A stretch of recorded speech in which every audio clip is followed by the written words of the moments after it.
มันมีรถคือจะขับเนาะห้วยจะได้กันระหบเนาะ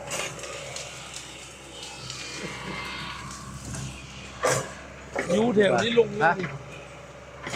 ปรับลงมากถูกข้าวไปเลย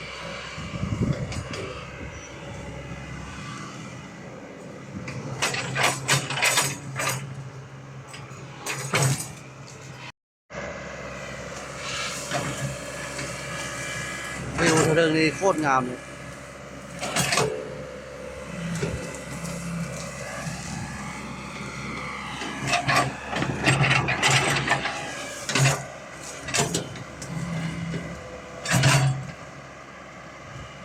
ป่าเป็นลำคาญ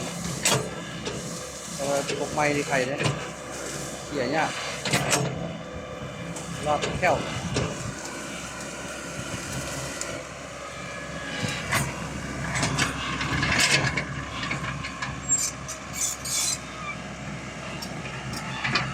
บุญญาณนะยานตะปีนเนี่ยมีอย่างไร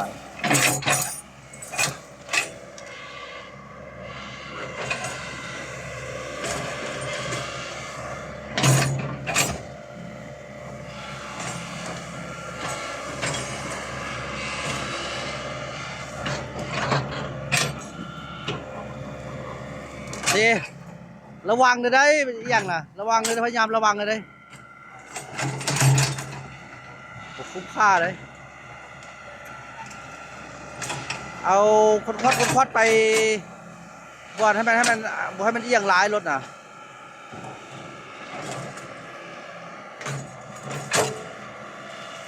แต่ถ้าเป็นต้นไม้มันง่ายแต่ว่าเป็น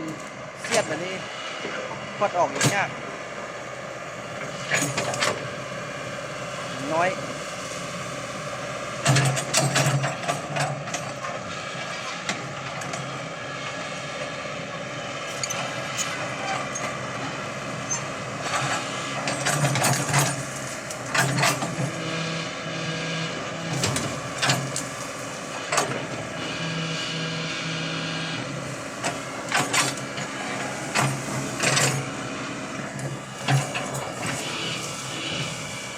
ก็คือให้จุดเกียงเว้ย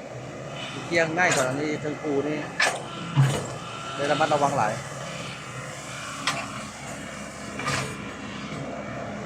เมื่อกี้นี่คือผู้สั้นที่ในโทรศัพท์นี่คือผู้สั้นเลยแต่ที่จริงมันเอียงไปเลยนี่มันเอียงเลยกัน